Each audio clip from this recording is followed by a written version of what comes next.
ঠিক আছে নাকি?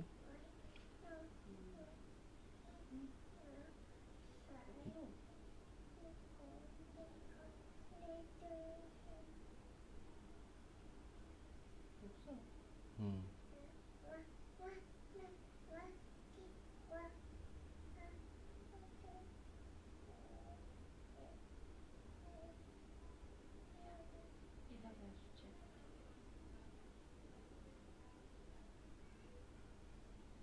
তাহলে কি ঘুরে দিব?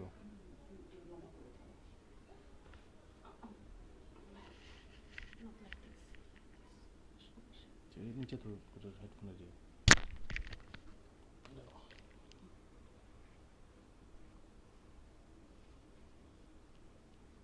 পাকা হবে।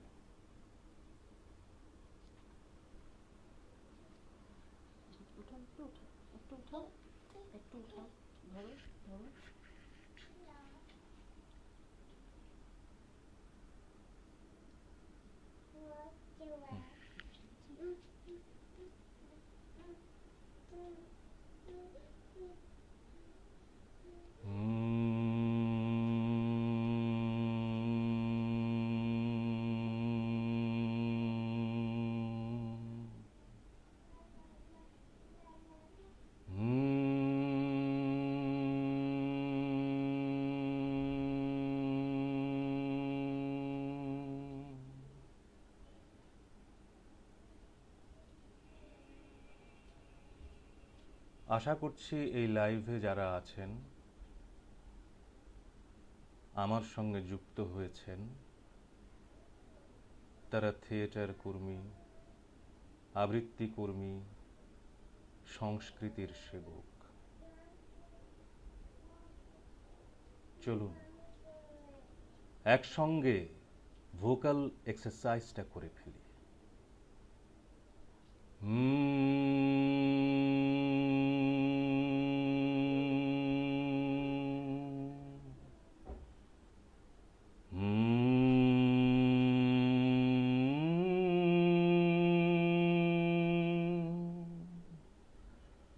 O A I U E U E O E U I A O O A I U E U E O E U I A O করছেন তো? করুন করুন। এই সময় ঘরে থাকলেও আমাদেরকে সর্বদা চর্চার মধ্যে থাকতে হবে। আবার রেডে? O A I U E O E okay? O A I U E U O E U I A O theatre কর্মী অথবা আবৃত্তি কর্মীর বাইরে যারা আছেন তারাও করুন। করলে আপনার মধ্যে একটা কি বলবো, একটা রিল্যাক্স ভাব, একটা আনন্দের ভাব, একটা ফুর্তির ভাব, একটা একটা কি বলবো, একটা একটা চমৎকার, একটা একটা অসাধারণ অনুভূতি তৈরি হবে। আপনি নিজেকে অনেক নির্ভার বোধ করতে পারবেন। করুন।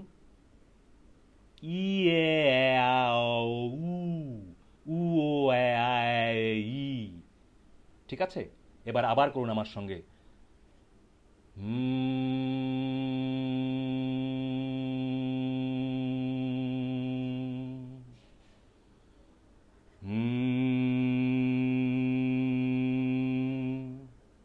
শব্দ ঠিক আছে? সবাই ঠিক মতো শুনতে পাচ্ছেন তো?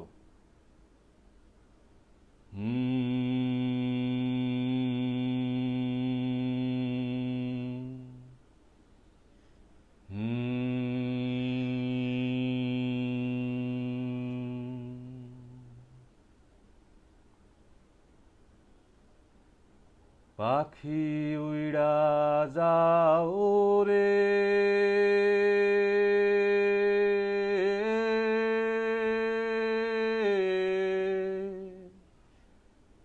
দীঘলে পন্থ বাইয়া,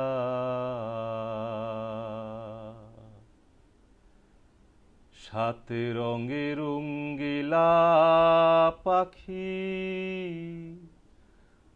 আরে নি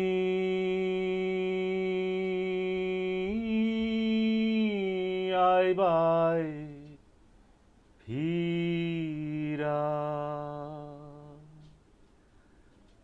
ও ওরে পূবের দেশে জন্ম আমার, উত্তরেতে বাড়ি, দক্ষিণা বাতাসে উড়ে রাঙা বরণ শাড়ি।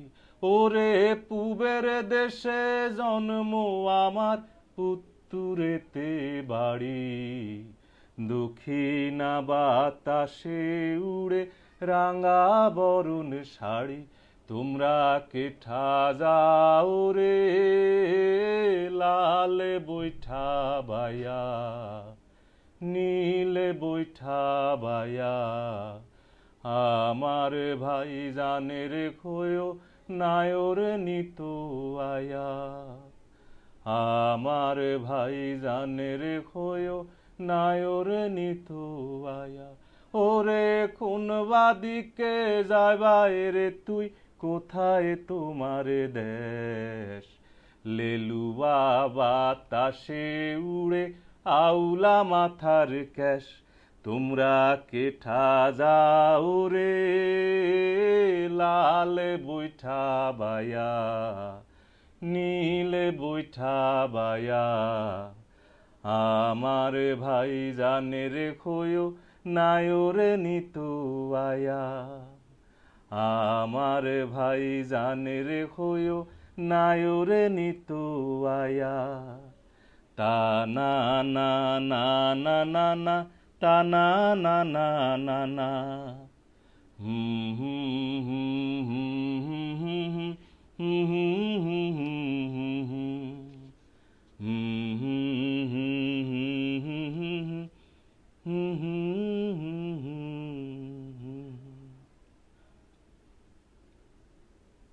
পৃথিবীকে যার একদিন মায়াবী পারের দেশ বলে মনে হতো, নিজেকে মনে হতো ঝিলের মধ্যে জলঘাস, যিনি সেই জলজ চোখে চারদিকে তাকিয়েছেন ভয়ে, আগ্রহে, অনুরাগে, এই গল্পটি তার জন্য। সাপদ সংকুল অরণ্যে অভিনব এক শিশু কোলে পুরাণ কথার সেই একাকী বালিকা, যেভাবে চরাচরে নৈঃসঙ্গ ব্যক্ত করে গেয়ে ওঠে, নিদারুণ শ্যাম তোমায় নিয়ে বনে আসিলাম। কোলের শিশুটি তার স্বামী। এই অভূতপূর্ব সত্য, সেই বালিকা যেমন করে বয়ে বেড়ায় 1, 2, 3 করে 12টি বছর, সেই মতো আশ্চর্য কঠিন কোনো সত্য যিনি বহন করে বেড়ান নিরন্তর, এই গল্পটি তার জন্য, আর কিছু নয়। শুধু অগণন ভ্রান্তি বিলাস মানুষকে ঘিরে থাকে অনুক্ষণ। মানুষ অবিরাম দিনকে রাত হয়ে যেতে দেখেও বলে, দিন কখনো রাত হয় না। মানুষ ভুলে যায় বীজে বৃক্ষের ছায়াও প্রচ্ছন্ন থাকে। টগরের গন্ধ ভরা চিরায়ত হাওয়া মানুষ পুরে রাখে টয়োটার টায়ারে টায়ারে। বুঝি তাই মানুষ কাছে গেলে প্রকৃত সারস উড়ে যায়। মানুষ শঙ্খমালার অভিমান মনে রাখে না। টাপুর টুপুর বৃষ্টিতে মানুষ যে 3 কন্যার বিয়ে দেয়, জানে না কি হলো তাদের শেষে। অলৌকিক অঙ্ক কষে মানুষই মানুষকে সফল অথবা ব্যর্থ বলে।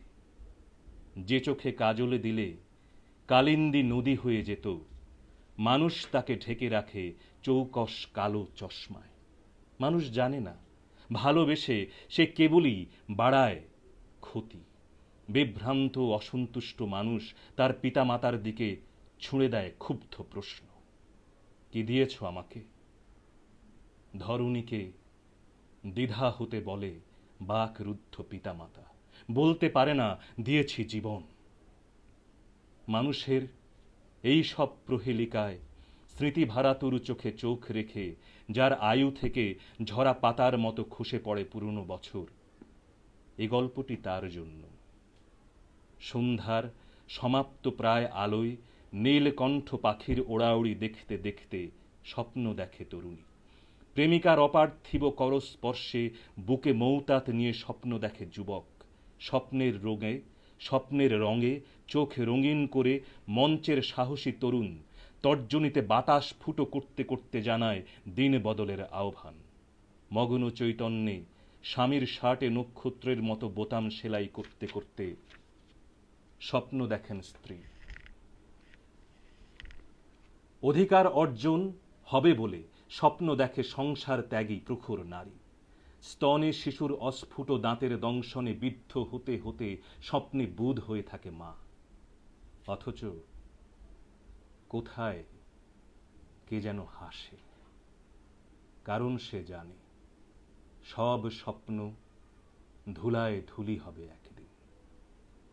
সেই অগোচর হাসিটির শীত যার গায়ে সে লাগে, এই গল্পটি তার জন্য, এই গল্পটি তার জন্য। সমুদ্রের সামনে দাঁড়িয়ে যার মোহনীয় পরাজয় ঘটে যায়, যিনি তার সমগ্র নিয়ে বসে থাকেন সর্বনাশের আশায়। মৃত্যুর আগে যার আলো অন্ন আকাশ প্রেম, এই সব সুস্থিরভাবে পেতে সাধ হয়। যার সব গরিমা মুছে দীর্ঘ শ্রাবণ। কখনো কখনো বাতাসে খুব খুশির ঘ্রাণ পেয়ে যার মনে হয় যেন বা এবার মানুষের ভালো সময় এসে যাবে। মনে হয় বুঝি সম্পর্কের জটিল সব সূত্রাবলী বোঝা যাবে এবার। নিজেকে সহসা যার মনে হয় বিনীত ফার্নের হালকা ক্লান্ত কোনো পাতা, দুঃখিনী শিশিরের ভারও যাতে সইবে না। মনোবেদনায় যার বেঁচে থাকা ভালো লাগে, মনোবেদনায় যার মরে যাওয়া ভালো লাগে। এ গল্প কাউকে বলার নয়, শুধু নিজেই নিজের বুকের মাটিতে আজীবন গোপন করে রেখে দেবার। এক অখ্যাত কাঁঠাল পাতা আর মাটির ঢেলার গল্প। কি করে কে জানে একদিন এক কাঁঠাল পাতা আর মাটির ঢেলার মধ্যে বন্ধুত্ব হয়ে গেল। কাঁঠাল পাতা মাটির ঢেলাকে বলল, যেদিন বৃষ্টি নামবে সেদিন আমি তোমায় ঢেকে রাখব। আর মাটির ঢেলা কাঁঠাল পাতাকে বলল, যেদিন ঝড় উঠবে সেদিন আমি তোমায় আটকে রাখব। তারপর দিন যায়, বৃষ্টি এলে কাঁঠাল পাতা ঢেকে রাখে মাটির ঢেলাকে, আর ঝড় উঠলে মাটির ঢেলা আটকে রাখে কাঁঠাল পাতাকে। কিন্তু একদিন কি যে হলো, একই সাথে শুরু হলো ঝড় আর বৃষ্টি। ঝড়ে কাঁঠাল পাতা উধাও হয়ে গেল আকাশে, আর বৃষ্টিতে মাটির ঢেলা আবার হারিয়ে গেল মাটিতে।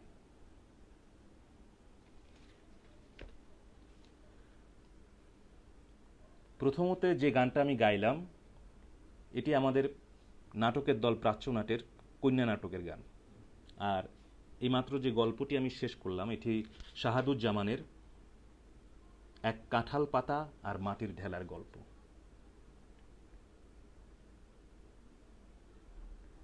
সবাইকে শুভেচ্ছা যারা যারা আমার এই লাইভে এসেছেন, এবং ধন্যবাদ জানাচ্ছি খ্যাপাকে আমাকে তাদের এই উদ্যোগের সাথে সাথী করবার জন্য। ভালো লাগছে আসলে এই যে সময়টা আমরা পার করছি, এই সময়ে চারিদিকটা কেমন যেন গুমোট।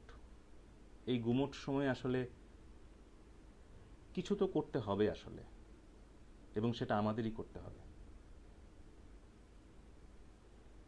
অনেকেই এগিয়েছেন, অনেকেই আসছেন, উদ্যোগ নিচ্ছেন। খ্যাপা উদ্যোগ নিয়েছে, এবং এই উদ্যোগটা যেমন সাংস্কৃতিক কর্মীদের তাদের বিভিন্ন পারফরম্যান্স নিয়ে আসছেন। আজকে আমি এসেছি, আগেও অনেকগুলো পর্ব হয়ে গেছে, এবং কিছু কিছু পর্ব আমার কাছে খুবই ভালো লেগেছে। আর আরেকটি উদ্দেশ্য এই উদ্যোগের, যারা একটু অসচ্ছল মানুষ আমাদের আশেপাশেই আছেন, আমাদের মানুষজন যারা এই ঘোর সংকটে আসলে দিশেহারা হয়ে পড়ছেন, এবং সামনে যে আরও ঘোর সংকট আসবে না তার কোনো নিশ্চয়তাও আমরা দেখতে পাচ্ছি না, এবং দিনকে দিন সংকট বাড়ছেই। তো এই অসচ্ছল মানুষগুলোর পাশে দাঁড়ানোরও একটা চেষ্টা এই খ্যাপার উদ্যোগের, এবং এই জন্য তারা একটি ব্যাংক অ্যাকাউন্ট খুলেছে এবং একটি বিকাশ নম্বর দেয়া আছে। তো আপনাদেরকে আমি অনুরোধ করব, যার যতটুকু সামর্থ্য আছে, যতটুকু পারেন এগিয়ে আসুন, কারণ আমাদেরকেই এগিয়ে আসতে হবে।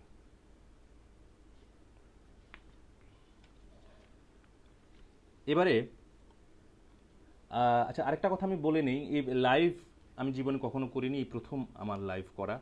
সো আমার অভিজ্ঞতা নেই। অনেকেই আমি দেখতে পাচ্ছি কয়েন বিভিন্ন রকম কমেন্ট দিচ্ছেন। হ্যাঁ শাওন, থ্যাংক ইউ। নোবেল প্রকৃতি চায় না আপনি ফিরে যান। Thank you. আসলে সবার এই কমেন্ট আমি হয়তো পড়তে পারবো না, আম, কিন্তু আমি যতটুকু পারি আমি পড়ার চেষ্টা করব। আর আমি কথা বলতে খুব বেশি স্বাচ্ছন্দ্য বোধ করি না, তো সেটাও একটা কারণ। আমার এই অপারগতা আপনারা ক্ষমা সুন্দর দৃষ্টিতে দেখবেন। আমি পরের গল্পটি পড়ছি। পরের গল্পটিও শাহাদুজ্জামানের। গল্পটির নাম হচ্ছে মিথ্যা তুমি 10 পিঁপড়া।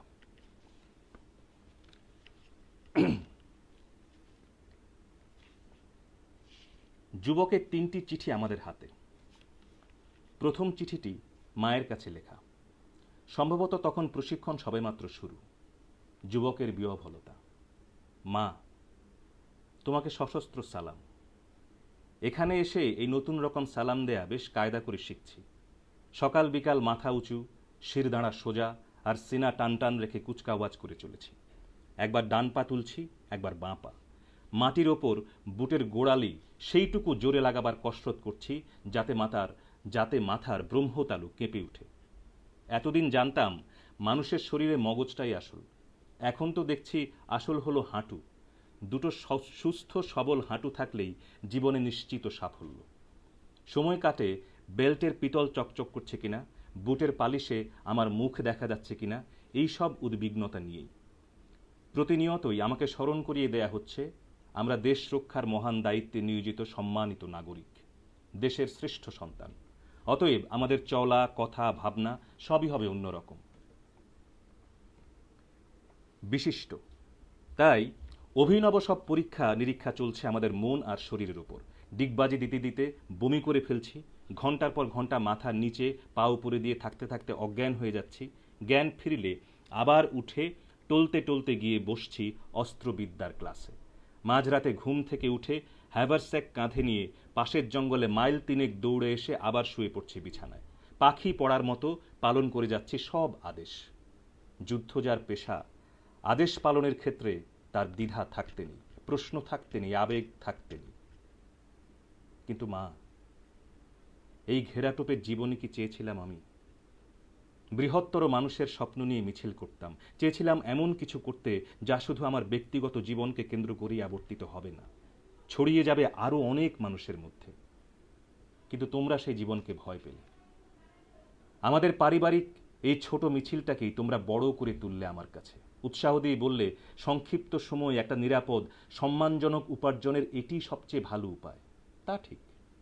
একটা সুঠাম শরীর, কলেজ পর্যন্ত বিদ্যা, আর বছর 2 এই বিচিত্র প্রশিক্ষণ শেষে আমার অর্থকরী আর সামাজিক মূল্য বেশ ভালোই হবে।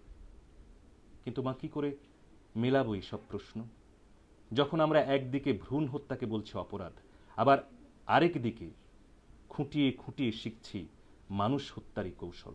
যখন একজনকে হত্যা করলে তাকে বলছি খুনি, আর 1000 জনকে হত্যা করতে পারলে তাকে বলছি বীর। যে অস্ত্র আমার হাতে উঠেছে, কে জানে কখন, কার স্বার্থে, কোথায় তা ব্যবহৃত হবে। যে মিছিল আমি ছেড়ে এসেছি, হয়তো একদিন সেই মিছিলের দিকেই তাক করতে হবে আমার রাইফেল। ভেবেছিলাম শুধু অর্থ উপার্জনের জন্য যে কোনো একটা জীবিকার কাছে নতজানু হওয়ার এই মধ্যবিত্ত পরিণতিকে ভাঙতে পারবো, মেলাতে পারবো জীবন আর জীবিকার সমীকরণ। সেটা আর হলো না। তোমাদের অবাধ্য হওয়াই কি উচিত ছিল আমার? মনের এইসব ক্ষোভ আর দ্বিধা নিয়ে শরীরটাকে ইউনিফর্মে ঢুকিয়ে এভাবেই দিন কাটাচ্ছে তোমার হবু লেফটেন্যান্ট ছেলে। তোমার মনে আছে মা, ছেলেবেলায় বাবা আমাকে কঠিন সব ইংরেজি শব্দের বানান শেখাতে গিয়ে এই লেফটেন্যান্ট শব্দটিও শিখিয়েছিলেন একদিন। বলেছিলেন, মিথ্যা তুমি 10 পিঁপড়া। এই অদ্ভুত বাক্যটাকে কৌশলে অনুবাদ করলেই বানানটা পাওয়া যাবে। কি কাণ্ড দেখো, এতদিন পর ওই বিচিত্র বাক্যটাই আমার উপর ভর করেছে। ওই অর্থহীন বাক্যটা হঠাৎ খুব অর্থবহ মনে হচ্ছে এখন। কেন যেন ওই উদ্ভট কথাগুলো উচ্চারণ করলে মনের ভেতর বেশ একটা আরাম পাচ্ছি। মার্চ পাস্টের সময় মনে মনে তাই বাক্যটা আওড়াই। ডান পা ফেলি, বলি মিথ্যা, বাঁ পা ফেলি, বলি তুমি, আবার ডান পা ফেলি, বলি 10, তারপর বাঁ পা ফেলি, বলি পিঁপড়া। একসময় বাকি শব্দগুলো বাদ দিয়ে ব্যান্ডের তালে তালে পা ফেলি আর মনে মনে শুধু বলি মিথ্যা, মিথ্যা, মিথ্যা। ইতি। দ্বিতীয় চিঠিটি প্রেমিকার কাছে। অনুমান হয় প্রশিক্ষণ তখন শেষ পর্যায়ে। যুবকের অভিযোজন। সু। কাল মাঝরাতে ঘুম ভেঙে গেল। বাতি জ্বালাতেই দেখি আমার বুটের ওপর আশ্চর্য সুন্দর একটা প্রজাপতি।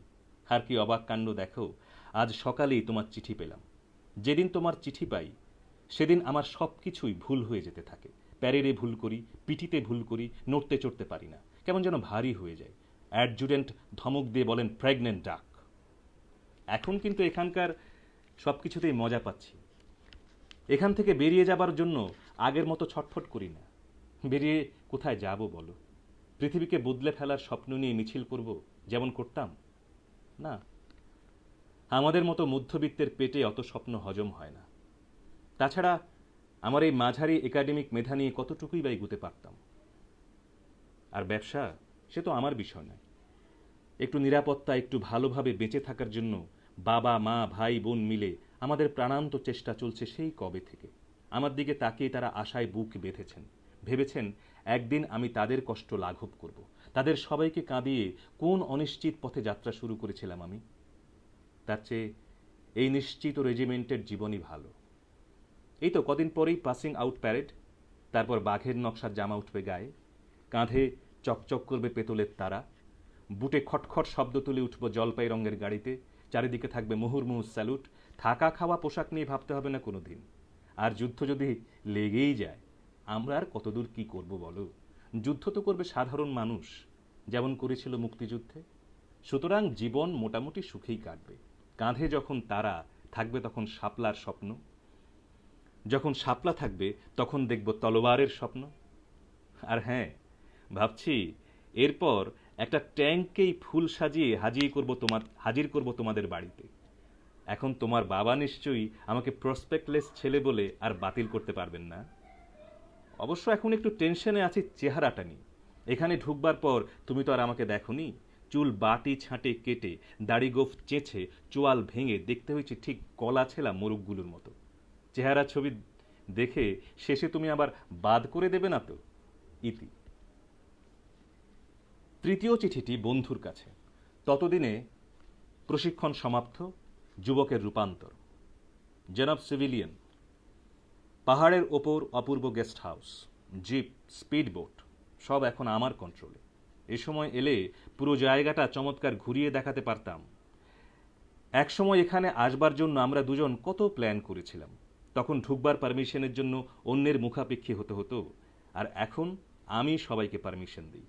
এত করে বললাম, এলি না, আবার জ্ঞান ফুলিয়ে চিঠি লিখছিস। যতই গালাগালি দিস, জেনে রাখিস ডিফেন্সের স্ট্রেংথের ওপরই একটা দেশের ডিগনিটি নির্ভর করে। তোরা ভাবতে পারবি না দেশের ভেতর থেকে আর বাইরে থেকে কত রকম চাপ থাকে সব সময়। সেগুলো ফেস করার জন্য আমাদের প্রতি মুহূর্তেই প্রস্তুত থাকতে হয়। খুব একটা সুখে আছি ভাবিস না, কনস্ট্যান্ট একটা ঝুঁকি মাথায় নিয়ে থাকতে হয়। এই ঝুঁকির পুরস্কার হিসেবে আমরা যদি কিছু সুযোগ সুবিধা ভোগ করি, সেটা কি আনজাস্টিফাইড? আর দেশ সেবার কথা যদি বলিস, আমি তো বলবো আমরাই অনেক অর্গানাইজড, ডিসিপ্লিন ওয়েতে সেটা করছি। তোদের মতো ক্যাওস সৃষ্টি করে নয়। সব সময় মঞ্চের বাইরেই দেশের জন্য কাজ করে গেলেও কখনো কখনো দেশের স্বার্থেই বাধ্য হয়ে সরাসরি মঞ্চে উঠে আসতে হয় আমাদের। ভেতরের হিসাবটা কি তোর খুব কঠিন মনে হয়? ভেবে দেখ, আমাদের দেশ আলটিমেটলি চলে কাদের পয়সায়? ডোনার দেশগুলোর পয়সাতেই তো। এখন ওরা তোদের পয়সা দেবে আর সে পয়সার সিকিউরিটি চাইবে না, সেটা তো হয় না। তোরা কি সেই সিকিউরিটি দিতে পারবি? দীর্ঘদিন এরকম বিশৃঙ্খল অবস্থা চলতে থাকলে ওরা তো আস্থা হারিয়ে ফেলবেই। ওরা চাইবে স্ট্রং কারো উপর ডিপেন্ড করতে, আর তখনই আসতে হবে আমাদের। কারণ আমাদের আছে স্ট্রিক্ট চেইন অফ কমান্ড, আছে ইফেক্টিভ ম্যানেজমেন্ট, সেই সাথে আমাদের হাতে আছে বৈধ অস্ত্র। অতএব আমরাই ওদের পাঠানো পুঁজিকে সবচেয়ে দক্ষতার সাথে পাহারা দিতে পারি। সো মাই ফ্রেন্ড, বেশি চেঁচামেচি না করে এখন থেকেই আমার সাথে যোগাযোগটা ঠিকমতো রাখ। অচিরেই যে কাজে লেগে যাব না, কে বলতে পারে? ইতি। চিঠি পাঠ শেষ। এবার আমরা ভাবতে পারি। আমরা মিথ্যা নিয়ে ভাবতে পারি, অথবা সত্য, কিংবা হয়তো পিঁপড়া নিয়ে।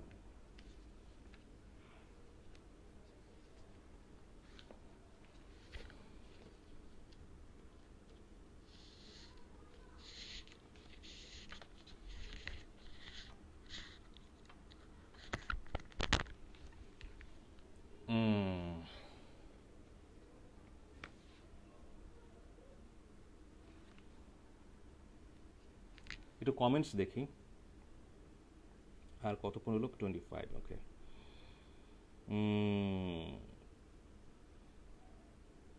অনেকেই দেখছেন, অনেকেই অ্যাপ্রিসিয়েট করছেন, ভালো বলছেন। আমারও ভালো লাগছে শুনে আপনাদের এই উৎসাহ।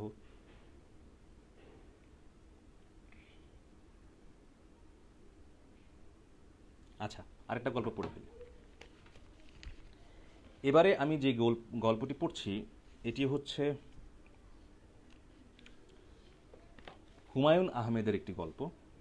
গল্পটি আমি পড়ছি তার বই এলেবেলে থেকে। এলেবেলের একটা গল্প।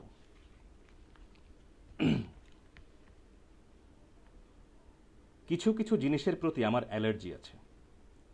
আঁতেল বাবা মার পুত্র কন্যারা হচ্ছে সেই সব জিনিসের একটি। আঁতেল সহ্য করা যায়, কিন্তু তাদের অফস্প্রিং অসহনীয়।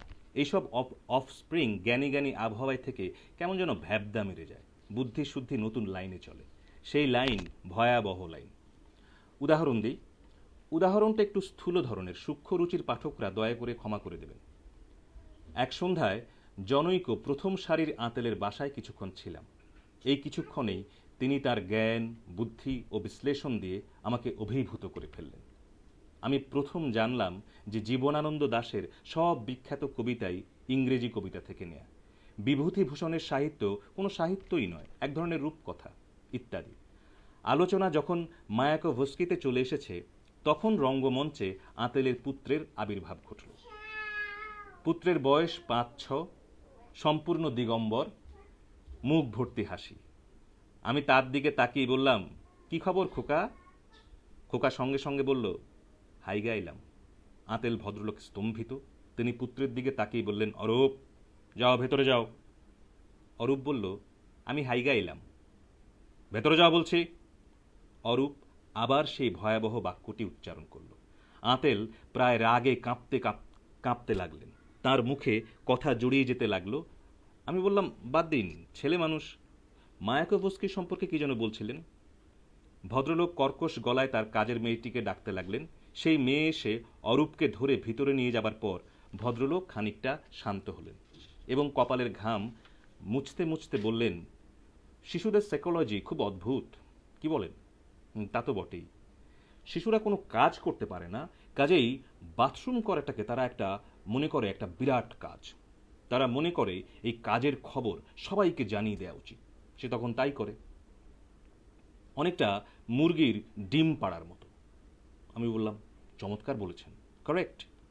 ভদ্রলোক বললেন, আপনি ডক্টর মেয়ারের লেখা শিশু সাইকোলজির অসাধারণ বই রাইজ অফ দ্য রিজনিং সম্ভবত পড়েননি।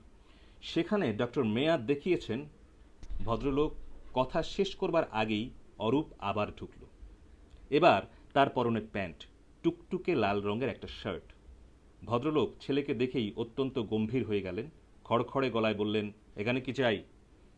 অরূপ বলল, হাগা নিয়ে আসলাম। বলেই প্যান্টের পকেটে হাত দিল। সম্ভবত প্যান্টের পকেটে করেই সে তার কর্মকাণ্ড নিয়ে এসেছে।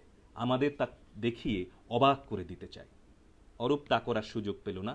তার আগেই কাজের মেয়েটি এসে ছোঁ মেরে তাকে নিয়ে গেল। আঁতেল ভদ্রলোক কাষ্ঠ হাসি হেসে বললেন, চাইল্ড সাইকোলজির চমৎকার নমুনা দেখলেন। অরূপের ধারণা হয়েছিল প্রথমবার তার কথা আমরা বিশ্বাস করিনি। কাজেই শুধুমাত্র আমাদের বিশ্বাস করানোর জন্য নোংরা কাজটা সে বাধ্য হয়ে করেছে। হাতে নাতে সে প্রমাণ করে দিতে চাচ্ছে, তাই না? অবশ্যই।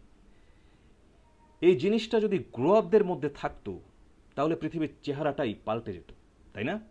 জি, তা তো বটেই। আমরা কি যেন নিয়ে আলাপ করছিলাম? মায়াকোভস্কি। হ্যাঁ, মায়াকোভস্কি। আপনি কি জানেন, তা এতক্ষণ প্রথম সারির আঁতেলদের পুত্রের গল্প বললাম। এখন শুনুন দ্বিতীয় সারির মহিলা আঁতেলের পুত্রের গল্প। এই মহিলা সব সময় চেষ্টা করেন পুত্রের প্রতিভা যেন নানা দিকে বিকশিত হয়, ছেলে যেন নিজেই নতুন ধরনের খেলা ভেবে ভেবে বের করেন এবং খেলে। একদিন সোশ্যাল ওয়ার্ক সেরে মহিলা বাসায় ফিরে জিজ্ঞেস করলেন, খোকন, আজ কি খেলা খেললে? আজ একটা নতুন খেলা খেলেছি মা। বাহ, চমৎকার! খেলাটার নাম কি, কিভাবে খেললে? খেলাটার নাম ডাক পিয়ন। বাহ, খুব ভালো, ডাক পিয়ন। তা কিভাবে খেললে? তোমার ট্রাঙ্ক খুলে চিঠিগুলো প্রথম বের করেছি। মা আঁতকে উঠে বললেন, কোন চিঠি? ওই যে নীল চিঠিগুলো, লাল ফিতা দিয়ে যেগুলো বাঁধা। তারপর ওই চিঠিগুলো আশেপাশের সব বাড়িতে একটা করে দিয়ে এসেছি। এইটাই ডাক পিয়ন খেলা। আতেল নয়, এরকম একটা সাধারণ পরিবারের 9 বছর বয়সী একটি মেয়ের কথা দিয়ে এবারের গল্প শেষ করি। বাড়িতে মেহমান এসেছেন, বসার ঘরে সবাই বসে গল্পগুজব করছেন। হঠাৎ 9 বছর বয়সী মেয়েটি বলল, কাল রাতে বাবা মা কি করেছে আমি সব দেখেছি, এখন আমি সব বলে দেব। মেয়েটির বাবা মা দুজনেই আতঙ্কে নীল হয়ে গেলেন। মেয়েটির মা কাঁপা কাঁপা গলায় বললেন, যাও লক্ষ্মী, তোমার ঘরে গিয়ে লেগো দিয়ে খেলো। আমি বলবই। মা প্রথমেই খুব রেগে গেল। তারপর বাবা যা করে মাও তাই করে আর হাসে। অতিথিরা বিপদ টের পেয়ে বললেন, এই গল্পটা আরেকদিন শুনবো, কেমন? আমি আজই বলবো। প্রথমে বাবা করলো কি, হাতে পানি নিয়ে মার মুখে ছিটিয়ে দিল। মা খুব রেগে গেল। তারপর সেও বাবার মুখে ছিটিয়ে দিল। তারপর দুজনেই হাসে আর মা মুখে পানি ছিটায়। আমি পর্দার আড়াল থেকে সব দেখেছি।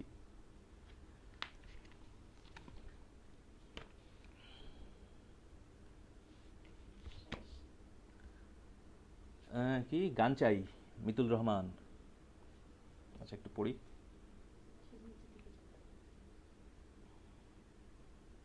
আমি আসলে পড়তেও জানি না।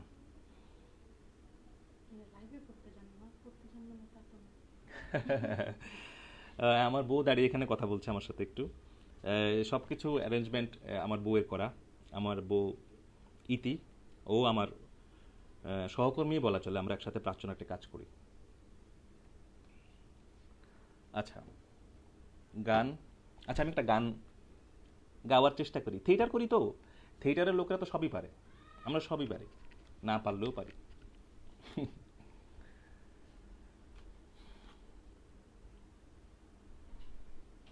এক যে ছিল রাজা,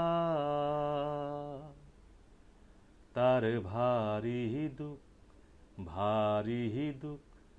দেখো রাজা কাঁদে, রাজা, আহা রাজা, বেচারা রাজার ভারী দুঃখ, ভারী দুঃখ। দুঃখ কিসে হয়, দুঃখ কিসে হয়, অভাগার অভাবে যেন শুধু নয়। যার ভাণ্ডারে রাশি রাশি সোনা দানা ঠাসা ঠাসি, তারও ভয় যেন সেও সুখী নয়, সুখী নয়, সুখী নয়। দুঃখ যাবে কি, দুঃখ যাবে কি, বিরস বদনে রাজা ভাবে কি। বলি যারে তারে দিয়ে শাস্তি, রাজা কখনো সুআস্তি পাবে কি। দুঃখ যাবে কি, দুঃখ কিসে যায়, দুঃখ কিসে যায়, প্রাসাদেতে বন্দি রওয়া বড় দায়, বড় দায়। একবারে ত্যাগিয়ে সোনার গদি, রাজা মাঠে নেমে যদি হাওয়া খায়, তবেই রাজা শান্তি পায়, শান্তি পায়, শান্তি পায়। এক যে ছিল রাজা, তার ভারী দুঃখ, ভারী দুঃখ, ভারী দুঃখ। গানটা নিশ্চয়ই সবার শোনা। আমি গাইতে পারিনি, আমি জানি, আমি অনেক জায়গাতেই সুরে ভুল করেছি, তারপর আমার গানটা ভালো লাগে এই কারণেই গাইলাম। আর গানটা সত্যজিৎ রায়ের।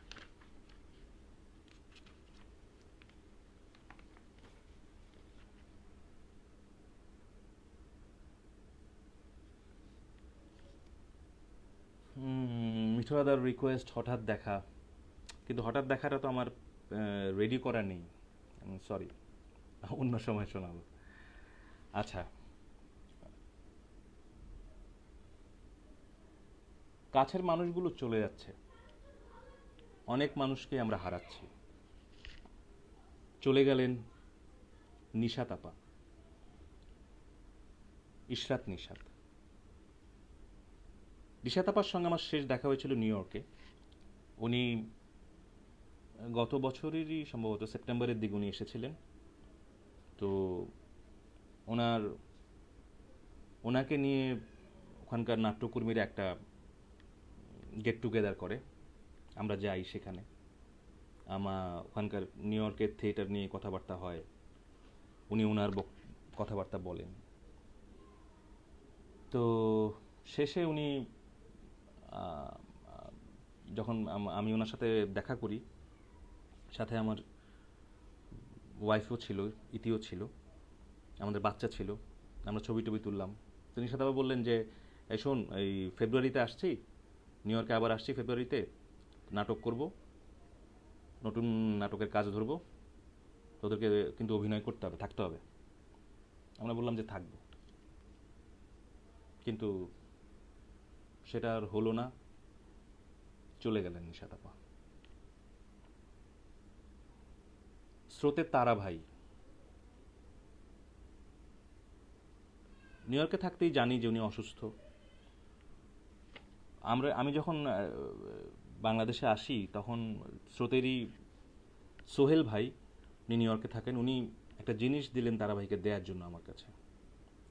সেই জিনিসটা আমি তারাভাইকে এসে ফোন দিলাম, মেসেঞ্জারে ফোন দিলাম, তারাভাই আমি বাংলাদেশে এসেছি, আপনার সঙ্গে দেখা করতে চাই, আপনার ফোন নাম্বারটা দেন।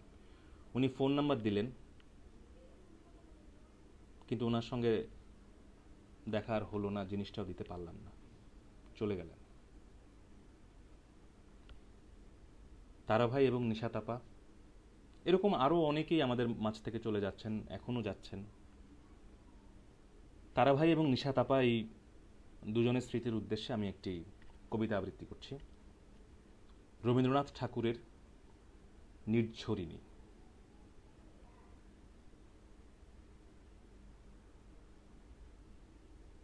কালের যাত্রার ধ্বনি শুনিতে কি পাও, তারি রথ নিত্যই উধাও, জাগাইছে অন্তরিক্ষ হৃদয় স্পন্দন, চক্রে পিষ্ট আধারের বক্ষ ফাটা তারার ক্রন্দন। ওগো বন্ধু, সেই ধাবমান কাল জড়ায়ে ধরিল মোরে ফেলি তার জাল, তুলে নিল দ্রুত রথে দুঃসাহসী ভ্রমণের পথে তোমা হতে বহু দূরে। মনে হয় অজস্র মৃত্যুরে পার হয়ে আসিলাম আজি নবপ্রভাতের শিখর চূড়ায়। রথের চঞ্চল বেগ হাওয়ায় উড়ায় আমার পুরনো নাম, ফিরিবার পথ নাহি, দূর হতে যদি দেখো চাহি, পারিবে না চিনিতে আমায়। হে বন্ধু, বিদায়। কোনদিন কর্মহীন পূর্ণ অবকাশে বসন্ত বাতাসে অতীতের তীর হতে যে রাত্রি বহিবে দীর্ঘশ্বাস, ঝরা বকুলের কান্না ব্যথিবে আকাশ, সেই ক্ষণে খুঁজে দেখো কিছু মোর পিছে রহিল সে তোমার প্রাণের প্রান্তে। বিস্মৃতি প্রদোষে হয়তো দিবে সে জ্যোতি, হয়তো ধরিবে কভু নাম হারা স্বপ্নের মূরতি। তবু সে তো স্বপ্ন নয়, সবচেয়ে সত্য মোর। সেই মৃত্যুঞ্জয়, সে আমার প্রেম, তারে আমি রাখিয়া এলেম অপরিবর্তন অর্ঘ্য তোমার উদ্দেশ্যে। পরিবর্তন আমি যাই ভেসে কালের যাত্রায়। হে বন্ধু, বিদায়। তোমার হয়নি কোনো ক্ষতি, মর্তের মৃত্তিকা মোর, তাই দিয়ে অমৃত মূরতি যদি সৃষ্টি করে থাকো, তাহারই আরতি হোক তব সন্ধ্যাবেলা। পূজার সে খেলা ব্যাঘাত পাবে না মোর প্রত্যহের ম্লান স্পর্শ লেগে। তৃষার্ত আবেগে বেগে ভ্রষ্ট নাহি হবে তার কোনো ফুল নৈবেদ্যের থালে। তোমার মানস ভোজে সযত্নে সাজালে যে ভাব রসের পাত্র বাণীর তৃষায়, তার সাথে দিব না মিশায়ে জামর ধুলির ধন, জামর চক্ষের জলে ভিজে। আজও তুমি নিজে হয়তো বা করিবে রচন মোর স্মৃতিটুকু দিয়ে স্বপ্নাবিষ্ট তোমার বচন। ভার তার না রহিবে, না রহিবে দায়। হে বন্ধু, বিদায়। মোর লাগি করিও না শোক, আমার রয়েছে কর্ম, আমার রয়েছে বিশ্বলোক। মোর পাত্র রিক্ত হয় নাই, শূন্যেরে করিব পূর্ণ, এই ব্রত বহিব সদাই। উৎকণ্ঠ আমার লাগে, কেহ যদি প্রতীক্ষিয়া থাকে, সেই ধন্য করিবে আমাকে। শুক্লপক্ষ হতে আনি রজনীগন্ধার বৃন্তখানি, যে পারে সাজাতে অর্ঘ্য থালা কৃষ্ণপক্ষ রাতে। যে আমারে দেখিবারে পায় অসীম ক্ষমায়, ভালো মন্দ মিলায় সকলি, এবার পূজায় তারি আপনারে দিতে চাই বলি। তোমারে যা দিয়েছিনু তার পেয়েছ নিঃশেষ অধিকার। হেথা মোর তিলে তিলে দান, করুণ মুহূর্তগুলি গণ্ডূষ ভরিয়া করে পান, হৃদয় অঞ্জলি হতে মম। ওগো তুমি নিরুপম, হে ঐশ্বর্যবান, তোমারে যা দিয়েছিনু সে তোমারই দান। গ্রহণ করেছ যত, ঋণী তত করেছ আমায়।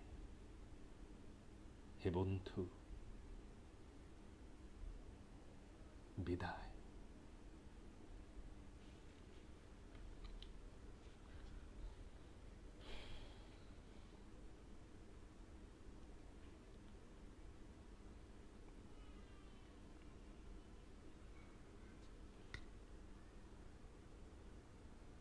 হ্যাঁ, a man for all seasons, আমার তো সংলাপ অত মনে নাই। পরে এক সময় ইনশাল্লাহ শোনাবো। আচ্ছা, আমি জানি না আপনাদের কেমন লাগছে। আমি আবারও আপনাদের স্মরণ করিয়ে দিতে চাই, খ্যাপাকে আমি ধন্যবাদ দিতে চাই, ধন্যবাদ দিতে চাই পাভেলকে, পাভেল রহমান, ধন্যবাদ দিতে চাই সাইফুল জার্নালকে, আমার বন্ধু।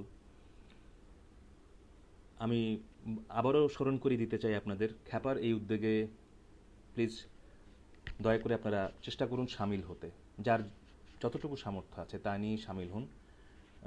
খ্যাপা একটি ব্যাংক অ্যাকাউন্ট নাম্বার দেয়া আছে এবং একটি বিকাশ নাম্বার দেয়া আছে, আপনারা চেষ্টা করুন যার যতটুকু সামর্থ্য আছে, কারণ সংকটকাল আরও কত দীর্ঘায়িত হবে আমরা জানি না। সো আমাদেরকে এগিয়ে আসতে হবে। বিশেষ করে আমি আমি আমি অনুরোধ করছি আমার যারা প্রবাসী, আমাদের যারা ভাইরা আছেন, বোনেরা আছেন এবং আমাদের যারা বন্ধুরা আছেন বিভিন্ন দেশে, আপনারা যারা প্রবাসে আছেন, আপনারা চেষ্টা করুন খ্যাপার এই উদ্যোগে সামিল হতে। কারণ আমরা সবাই যদি এগিয়ে আসি তাহলেই হয়তো আমরা এখান থেকে দ্রুত বের হয়ে আসতে পারব। এবারে আমি একটি গল্প পড়ছি, সেটি হচ্ছে সঞ্জীব চট্টোপাধ্যায়ের গল্প, নাম প্রেম। আমি একটু পানি খেয়ে নিই।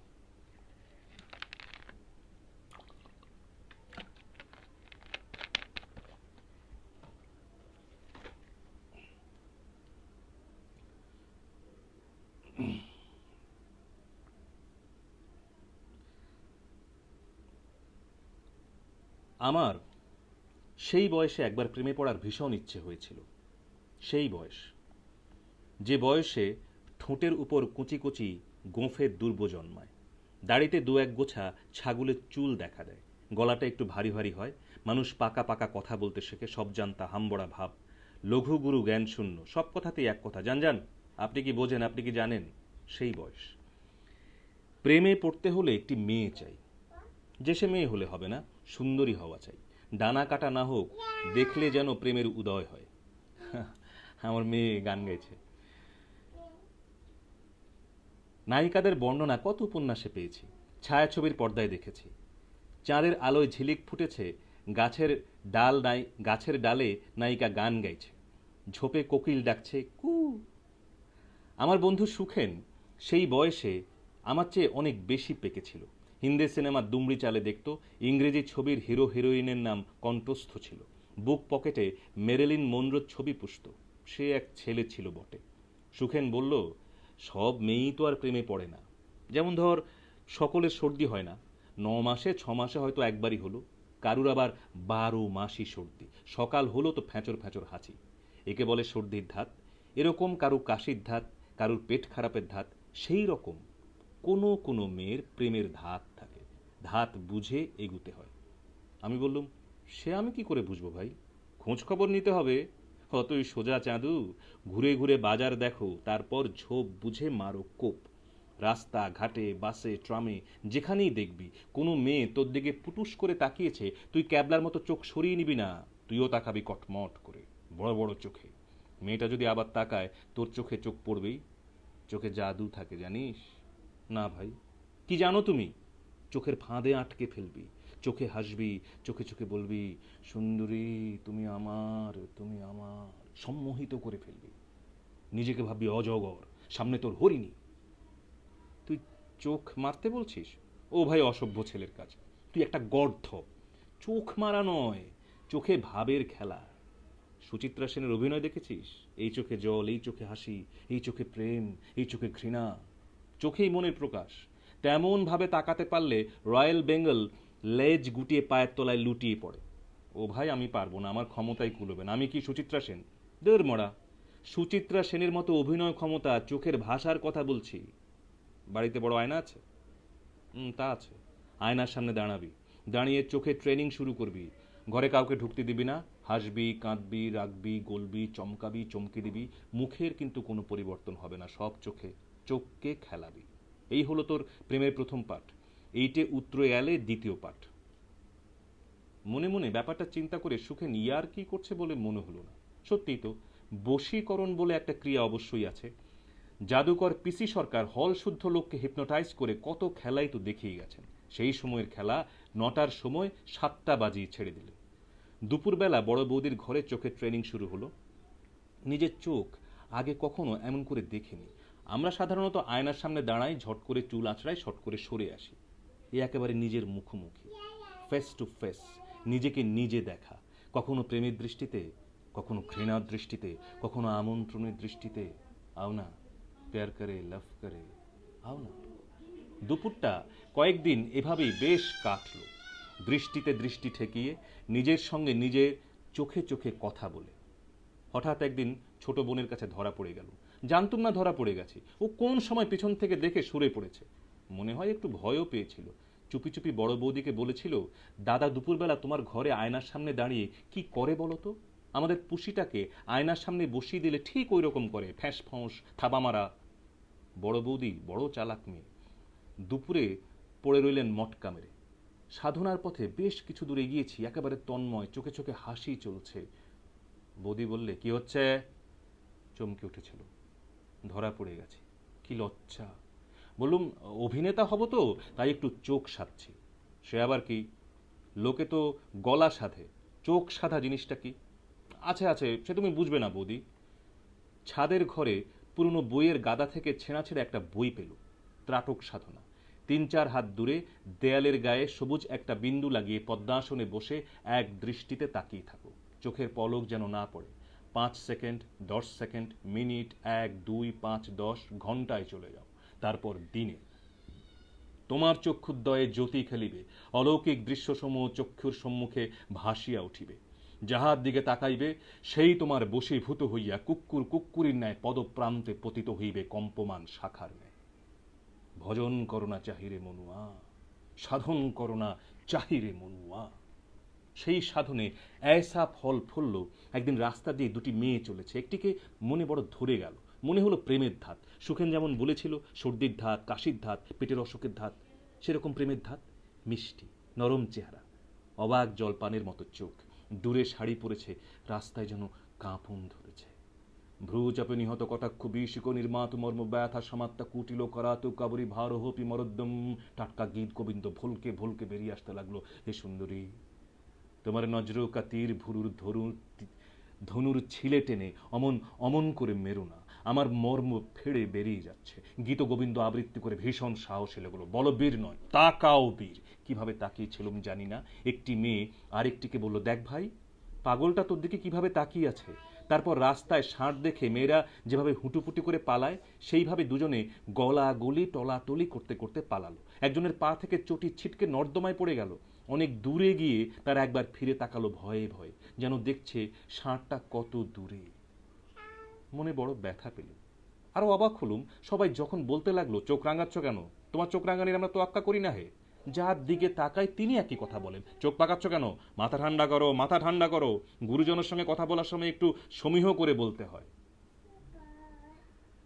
বড় বৌদির আয়নার সামনে দাঁড়িয়ে নিজেই চমকে উঠল। এ আবার কে রে?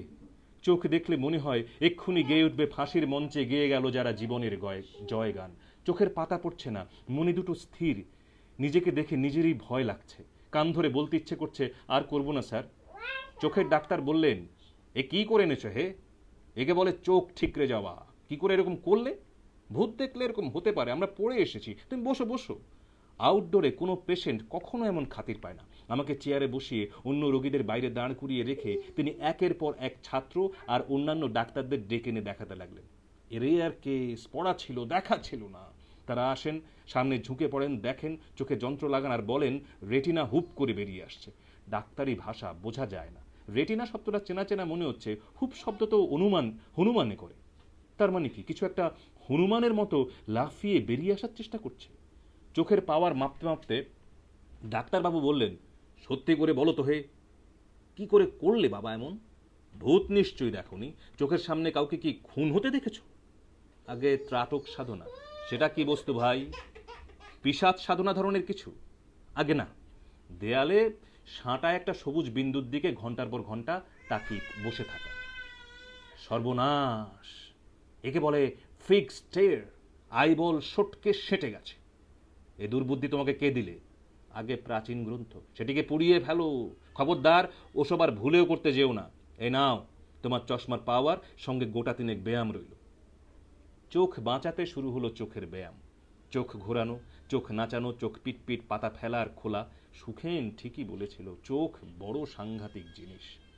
চোখ ওই রকম করতে করতে এমন মুদ্রা দোষ দাঁড়িয়ে গেল যে সব সময়ই করে চলেছি, অজান্তেই করে চলেছি। পিতৃবন্ধু বিধু জ্যাঠার মাথায় মাথায় 3 মেয়ে, সবকটি মেয়েই বেশ সুন্দরী। পিতৃদেব একদিন সকালে বললেন, বিধুবাবুর বাড়ি থেকে চট করে একবার গুপ্ত প্রেস পাঁজিটা নিয়ে এসো তো। বিধু জ্যাঠার কড়া নাড়তেই দরজা খুলে দিল বড় মেয়ে রেখা। জিজ্ঞেস করলুম, বিধু জ্যাঠা আছেন? বিধু জ্যাঠা? রেখা কেমন যেন থতমত খেয়ে গেল, আমতা আমতা করে বলল, হ্যাঁ বাবা আছেন। রেখা পেছোতে শুরু করেছে, চোখে মুখে একটা ভয়, একটা কেমন যেন বিস্ময়ের দৃষ্টি। আমি বললুম, একবার ডেকে দাও তো, একবার ডেকে দাও তো। রেখা প্রায় ছুটে ভেতরে চলে গেল। যেতে না যেতেই বিধু জ্যাঠা এলেন, চোখ দুটো ডাঁটার মতো লাল, মাছখাই গলায় বললেন, কে চাই?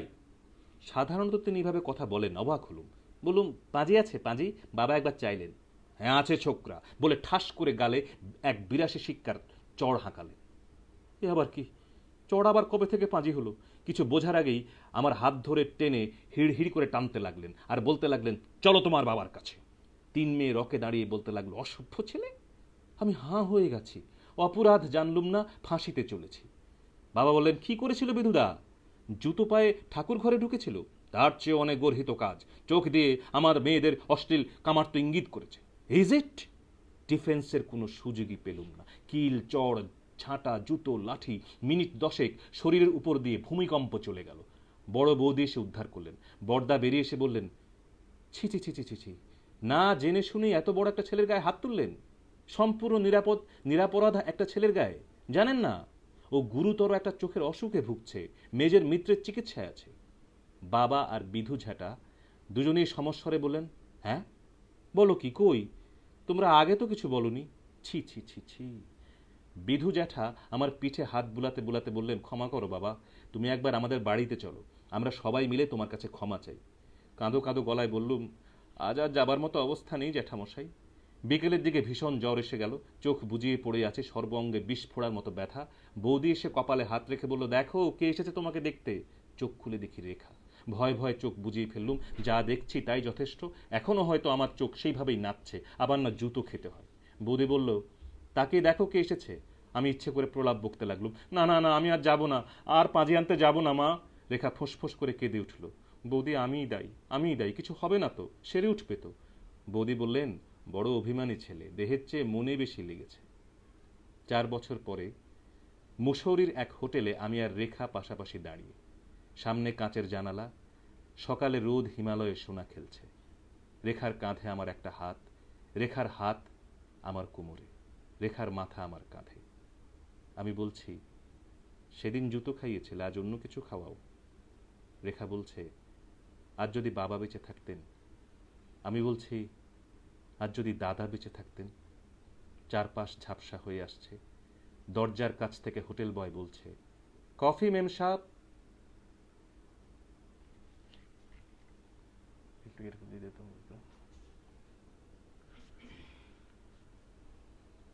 আচ্ছা, কতক্ষণ হলো আমাদের? কিভাবে লিখবো, কতক্ষণ হয়েছে? তাই? আচ্ছা, এবারে আমি শেষ দিকে চলে আসছি। আমি আর দুটো পরিবেশনা করেই শেষ করব। আপনাদের সবাইকে, যারা আমার সঙ্গে এতক্ষণ ছিলেন, সবাইকে ধন্যবাদ। খ্যাপাকে ধন্যবাদ। আমি আবারও সবাইকে অনুরোধ করছি, খ্যাপার এই উদ্যোগে আপনারাও সামিল হন। যে দুটো, একটি ব্যাংক অ্যাকাউন্ট এবং একটি বিকাশ নাম্বার আছে, আপনারা চেষ্টা করুন সামিল হতে, যতটুকু পারুন, যার যা সাধ্য। এবং আমার যে প্রবাসী ভাইরা, বন্ধুরা, বোনেরা আছেন, আপনারাও চেষ্টা করুন সামিল হতে। এবারে আমি পড়ছি একটি লেখা। এটি একটি অনুবাদ, an imagined letter from COVID-19 to humans by K. Flins। অনুবাদ করেছেন জাহিদ আহমেদ। বাংলা নাম শোনো।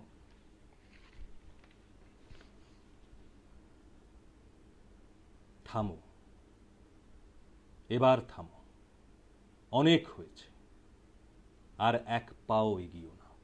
এটা অনুরোধ নয়, বরং তোমাদের দায়িত্ব। আমি তোমাদের সাহায্য করতে এসেছি। দেখো, আমি তোমাদের এই তীব্র গতিতে ছুটে চলা বন্ধ হয়ে গেছে। বন্ধ পৃথিবীর ব্যস্ততম শহরগুলো, বন্ধ তোমাদের যান্ত্রিক জীবনধারা। আমি থামিয়ে দিয়েছি মোহ এবং ভ্রান্ত ধারণার পিছনে উন্মাদের মতো তোমাদের এই ছুটে চলাকে, যা তোমাদের অন্ধ করে রেখেছিল। এবার আকাশের তারাদের দেখো, শোনো সাগরের ঢেউয়ের শব্দ, পাখিদের গান, প্রকৃতি অনুভব করো। তারও কিছু বলার আছে। পাহাড়ের কাছে গিয়ে বুক ভরে শ্বাস নাও। এবার নিজেকে শোনো। তোমরা নষ্ট করেছ পৃথিবীর ছন্দ। তোমরা একা এই পৃথিবীর মালিক নও, বরং সৃষ্টির এক ক্ষুদ্র অংশ মাত্র। প্রকৃতির ভারসাম্য বজিয়ে রাখার দায়িত্ব সকল মানুষের, যদিও তোমরা সেটা ভুলে গিয়েছ। এবার থামুক এই অর্থহীন গোলক ধাঁধার মোহ। আমরা ভালো নেই, আমরা কেউ ভালো নেই। গত বছর পৃথিবীর একাধিক বনাঞ্চলে জ্বলে উঠল দাবানল, জ্বলে পুড়ে ছারখার হলো পৃথিবীর ফুসফুস। গোলার্ধে আইসবার্গগুলো গলে যাচ্ছে, সেখান থেকে তোমরা কোনো শিক্ষা নাওনি, থামাওনি প্রকৃতি বিধ্বংসী কোনো কাজ। পৃথিবীতে যদি ষষ্ঠবারের মতো মহা কোনো প্রাণীর বিলুপ্তি ঘটে, তার জন্য একমাত্র দায়ী হবে মানুষ। তোমরা প্রকৃতির কথা মন দিয়ে শোনোনি। অবশ্য স্বার্থপরের মতো শুধুমাত্র নিজের সুবিধা নিয়ে ব্যস্ত থাকলে প্রকৃতির কথা শুনতে পারার কথাও নয়। অগ্নিঝড় বইবে তোমার শরীরে, ঠিক যেমন তুমি প্রকৃতির ফুসফুসকে আক্রমণ করেছ, তোমার ফুসফুসকে আক্রমণ করব আমি। আমি তোমার শত্রু নয়, তোমার মিত্র, একজন বার্তা বাহক। আমি এমন এক শক্তি যে প্রকৃতির ভারসাম্য ফিরিয়ে আনব। আমার কথা মন দিয়ে শোনো। আর যতক্ষণ না তুমি আমার কথা শুনবে, আমি নিঃশব্দে চিৎকার করতে থাকব। অতএব অনেক হয়েছে, এবার থামো, প্রকৃতির কথা মন দিয়ে শোনো। আকাশের দিকে তাকাও, কেমন দেখছো? কোনো এরোপ্লেন নেই। বুক ভরে যদি শ্বাস নিতে পারো, বুক ভরে যদি নিতে পারো তাজা বাতাস, আর কি চাই তোমার? সাগরের দিকে তাকাও, কি দেখছো? নদীর দিকে তাকাও, কি দেখছো? পৃথিবীর দিকে তাকাও, কি দেখছো? এবার নিজের দিকে তাকাও, কেমন লাগছে? পৃথিবীকে অসুস্থ বানিয়ে তুমি কখনোই সুস্থ থাকতে পারবে না, তুমি কখনোই সুখী হতে পারবে না। আমি জানি তুমি এখন ভয় পাচ্ছ, কিন্তু ভয় পেও না। ভয়ের কাছে পরাজয় স্বীকার করো না কখনো, বরং ভয়ের কারণ বুঝবার চেষ্টা করো। আমরা সবাই মিলে এখন শিখব কিভাবে চোখ দিয়ে হাসতে হয়, কিভাবে প্রকৃতিকে না রাগিয়ে বাঁচতে হয়। শুধু এইটুকুই, শোনো শোনো।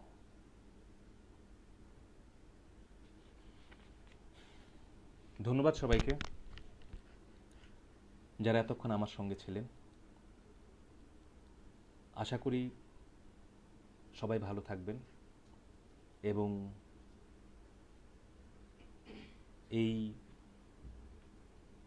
এই করোনা কাল, এই দুঃসময় আমরা অতিক্রান্ত করবই। কিন্তু শেষে আমি আবারও বলতে চাই, আসলেই আমাদের মনে হয় উচিত একটু ভাবা,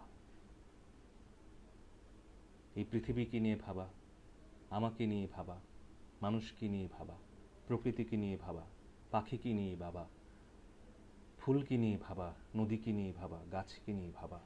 আমরা কি করছি তাদের সাথে? আমাদের আসলেই ভাবা উচিত। দেখা হবে আবার সবার সঙ্গে। সে পর্যন্ত সবাই ভালো থাকবেন। ধন্যবাদ, খ্যাপাকে ধন্যবাদ, সকলকে ধন্যবাদ। শুভরাত্রি।